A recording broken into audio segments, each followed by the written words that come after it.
What you are about to see in this video goes all the way back to Old Testament, to Solomon and 72 demons and lost temple of himself.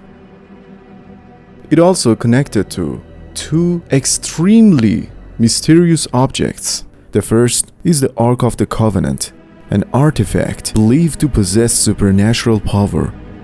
Its power was said to be so terrifying and unknown that when the Philistines captured it as a war trophy, I know all of you have been heard about this. A series of horrifying events forced them to return it to the Jewish people along with gifts and offering. The second mysterious object at the center of a major diplomatic dispute is the Siloam Inscription, an ancient stone said by some to hold supernatural properties as well. Netanyahu has repeatedly pushed to obtain this artifact and what many consider a priceless ancient treasure. This stone, which is nearly 3,000 years old, is far more than just an archaeological release. It has become a symbol tied to the fate of Jerusalem itself. Many theories suggest that enormous efforts have been made to recover these two legendary treasures in Israel, the Ark of the Covenant and the Siloam Inscription.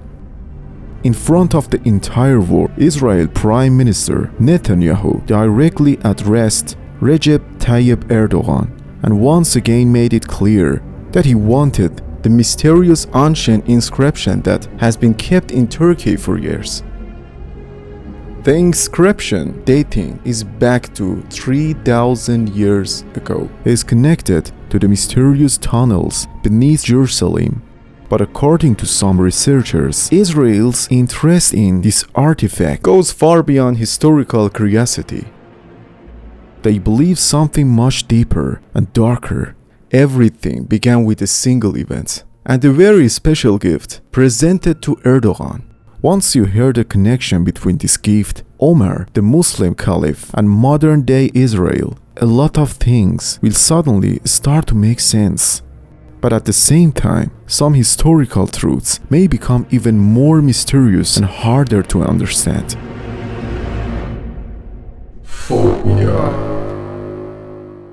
At one point, a heated verbal clash broke out between Turkish President Erdogan and Israel Prime Minister Netanyahu. But how did this tension begin? Everything starts on the day Erdogan received a very unusual and highly symbolic gift, one that drew attention not only in Turkey, but also in the heart of Jerusalem itself. Apparently, the gift deeply affected Netanyahu because just 2 days later, during a speech in Jerusalem, he addressed Erdogan in front of the entire world. And in that same speech, he once again brought up a mysterious ancient tablet, nearly 3,000 years old. This artifact is not just an archaeological discovery. It's a historical document loaded with political and religious significance tied to the fate of Jerusalem itself. But why is this mysterious tablet considered important enough to be compared to the Ark of the Covenant? The legendary lost relic surrounded by mystery and supernatural stories. We'll get to the Ark of the Covenant as well soon, because many people may not even know what this was, or the supernatural powers that were once attributed to it. But before that, let's first look at the gift that was presented to President Erdogan. The same gift that led Netanyahu only 2 days later to step before the world and say in a confrontational tone, "Mr. Erdogan, Jerusalem does not belong to you. It belonged to us." So how did things reach this point? Let's break it down together. We go back to the year 638, the moment Muslims conquered Jerusalem. The man who entered the city was Omar, the Muslim Caliph. Whether you consider him the first, second, third, or anyway, Caliph, depends on which Islamic tradition you follow, because even that has long been debated among different Muslim groups. At the time, Jewish and Christian were also living in the city, and because Jerusalem was a sacred place, fear spread quickly among them. People wondered Will the Muslims drive us out of our city? Will they destroy our places of worship? Will they take our property? These were the fears people lived with, but Omar gave them a guarantee, one whose echo, some say, reached all the way to Erdogan era. It was a written document known as the Covenant of Assurance. It means safety, trust, and protection for the two sides. In other words, you are under our protection. Do not be afraid. The document clearly stated that the lives, property, and families of the Christians and Jews living in Jerusalem would remain protection. Their churches, crosses, and religious practices would not be harmed. No one would be forced to convert to Islam. In short, you are free to keep your religion and live your lives peacefully, and we will protect you. The document was signed by Omar himself, while several of the Prophet's companions stood as witnesses beside him. Because of this, non-Muslims living in Jerusalem believed they were safe under Muslim rule. Throughout history, many historians have viewed several periods of Muslim rule over Jerusalem as more peaceful and stable compared to many other eras. Then, something unexpected happened. At the exact moment, the Patriarch of Jerusalem presented President Erdogan with a symbolic artwork representing that same historic covenant. Tensions suddenly exploded. The gift served as a reminder of the guarantees Omar had once given to the non-Muslims of Jerusalem. And once again, it sent a message to the world. When Jerusalem was under Muslim rule, it was a city of peace. Apparently, this symbolic gesture caused major reactions in Tel Aviv, because only 2 days later, Netanyahu had a speech in Jerusalem and made a striking statement directly addressed Erdogan. He declared, "Mr. Erdogan, Jerusalem does not belong to you. It belongs to us. Jerusalem will always belong to the Jewish people, and it will never be divided." But Netanyahu did not stop there. During the same speech, he also brought up the Siloam Inscription, an ancient artifact that has remained in Turkey's possession for years. Despite repeated requests from Israel for its return, this nearly 3,000 years old stone tablet is connected to the underground tunnels beneath Jerusalem. And according to some claims, Israel's interest in obtaining it may be tied to something far greater hidden beneath the surface. Soon we'll take a closer look at this mysterious inscription, and later in the video, I will also discuss a controversial theory that could completely change the way you see this story, including why some believe the future of the Middle East may somehow be connected to this ancient stone. President Erdogan's response to Netanyahu's remarks was released shortly afterward. At first, Erdogan expressed support for Gaza and its people. Then he declared, for centuries, Jerusalem was a city where all religions lived together in peace. For us Muslims, the city of a sacred trust. We will never surrender Al-Quds to foreign hands. And just like that, a gift that seemed to be nothing more than a symbolic painting quickly turned into a massive diplomatic storm. On one side stood the legacy of peace and protection represented by Omar's covenant. On the other stood Netanyahu's claim of exclusive ownership over Jerusalem. Today, the eyes of the world remain fixed on this historic war of words between Erdogan and Netanyahu over the future of Jerusalem. Now let's take a closer look at the mysterious artifact at the center of this conflict, the Siloam Inscription, which is quietly preserved today inside the Istanbul Archaeological Museum. May appear at first glance to be nothing more than a short 6-line text carved into stone, but in reality, both politically and religiously, it carries enormous symbolic weight. At the same time, it is considered one of the most mysterious archaeological discoveries ever found. Nearly 2,700 years ago, in Jerusalem, during the reign of King Hezekiah of Judah or Hezekiah, the city faced a threat of invasion from the Assyrian Empire. The northern kingdom of Israel has already been destroyed by the Assyrians, and thousands of refugees had fled into Judah. Assyrian armies stood at the gates of Jerusalem to prepare the city for siege. King Hezekiah ordered massive defensive walls to be built. Food supplies were gathered, but his most important action was hiding the Gihon spring and constructing 533-meter underground water tunnel beneath the city. The Siloam Inscription is essentially the surviving record of how that tunnel was built. According to the text, workers began digging from opposite ends of the tunnel at the same time, deep underground, in complete darkness. They followed the sound of each other's tools until finally meeting in the center. This short but powerful 6-line inscription eternally captures the moment the pickaxes broke through and the water began flowing into the underground city. The text was written in the Phoenician script and in ancient Hebrew. Interestingly, it contained no praise for a king or any divine figure, which makes it read less like a royal monument and more like a raw engineering report from the ancient world. A tablet Israel has reportedly spent years trying to reclaim from Turkey. But why does this stone tablet carry so much mystery and controversy around it? Could it also possess some hidden power, like the Ark of the Covenant? Before we dive into the strange claims surrounding this inscription and its alleged supernatural properties, we first need to talk about the Ark of the Covenant itself, because this is another ancient object surrounded by enormous mystery and controversy.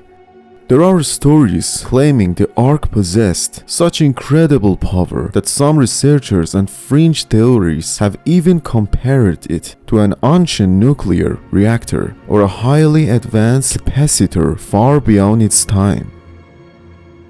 To start from the beginning, the Ark of the Covenant was said to be a sacred golden chest that contained the stone tablets of Moses. This Ark, according to the traditions, had to be carried under very strict rituals. It was never to be touched directly, and it was believed to possess a supernatural force. The Ark of the Covenant was considered both extremely sacred and extremely dangerous. Only specific members of certain tribes were allowed to carry it, and even then, never with direct contact. Only using special poles, instead through rings attached to the ark, it carried a kind of forbidden holiness. In biblical accounts, anyone who approached it improperly or treated it with disrespect was punished. We won't go into every detail here, because the material is extremely extensive. But to summarize, in the book of Exodus, the ark is described as being constructed under divine instruction, and it is said that the presence of God would manifest above it between two golden cherubim placed on its lid. In other words, the ark was not just a container, it was considered a symbol of God's presence among the Israelites. Later, in the book of Joshua, when the Israelites crossed the Jordan River, the priest carried the ark and the waters are said to part.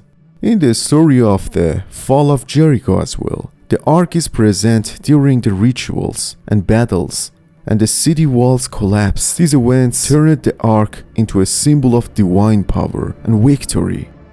The rule against touching the ark is also clearly stated in the book of Numbers. The clan of Kohath, who were responsible for carrying sacred objects, were explicitly warned they must not touch the holy objects, lest they die. This meant that even those assigned to carry the ark were forbidden from touching it directly, which is why rings and poles were attached to it for transport. According to biblical tradition, the Philistines once defeated the Israelites in battle and took the Ark of the Covenant as a war trophy. They believed they had achieved great honor and status by capturing it.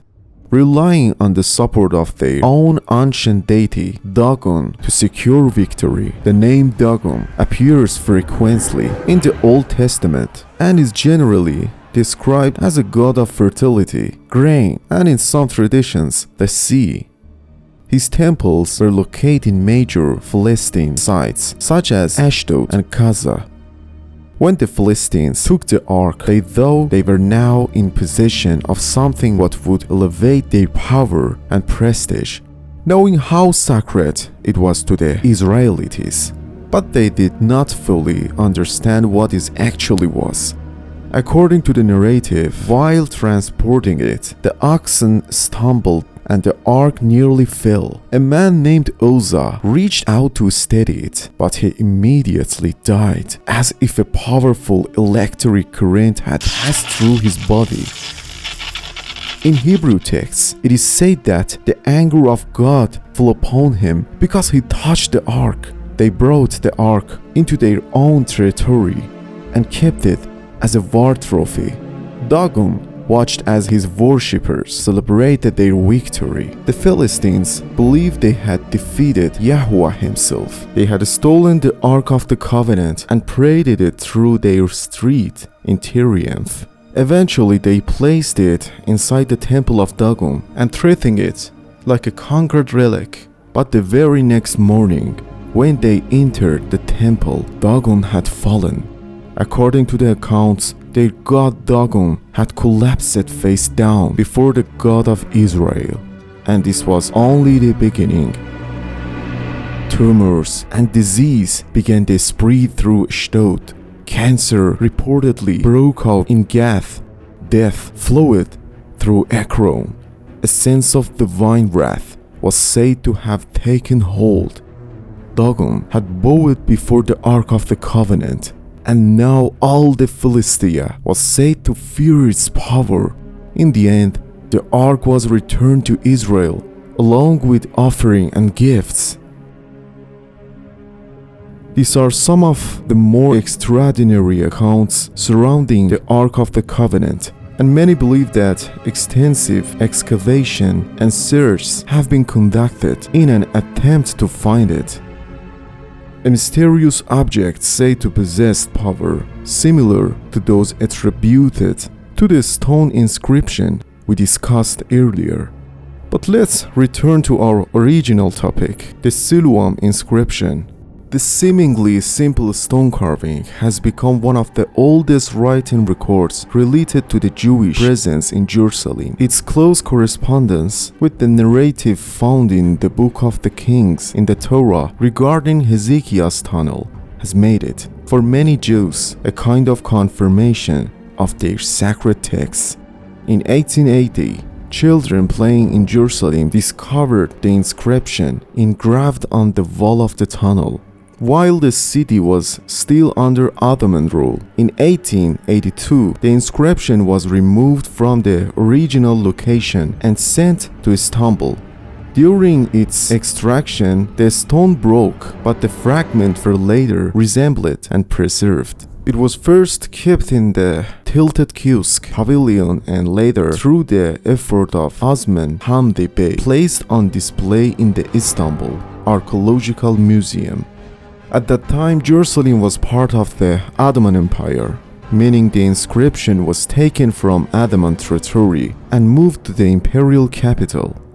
There was no state of Israel at that time. For this reason, Turkey maintains that the inscription is not stolen property, but part of its own Ottoman heritage. Today, the Siloam inscription remains on display in Istanbul, not merely as an archaeological artifact, but as the center of a long-standing diplomatic dispute between Turkey and Israel. Israel has repeatedly demanded its return, and now we arrive at the part we have been building toward from the beginning, the mysterious section of the story. For years, there have been secretive excavations in Jerusalem. While officially these activities are described as archaeological research, in unofficial circles, very different claims are made. According to these claims, Israel's underground excavation are actually focused on searching for the lost Ark of the Covenant, the sacred chest described in the Torah that held the stone tablets of the 10 Commandments given to Moses. According to tradition, this ark once rested inside the Temple of Solomon, the same temple in which, according to legend, the 72 demons were bound by King Solomon. But when the temple was destroyed, the ark disappeared. For centuries, it has remained one of the greatest mysteries in the world, with some believing it is still hidden somewhere deep beneath Jerusalem. We should know that it is still not confirmed whether the Ark of the Covenant has actually been found or not. Because if something as valuable as that were ever discovered, they would never just say, "Hello everyone, we have found the Ark of the Covenant." Keep in mind, rulers never share all events with you.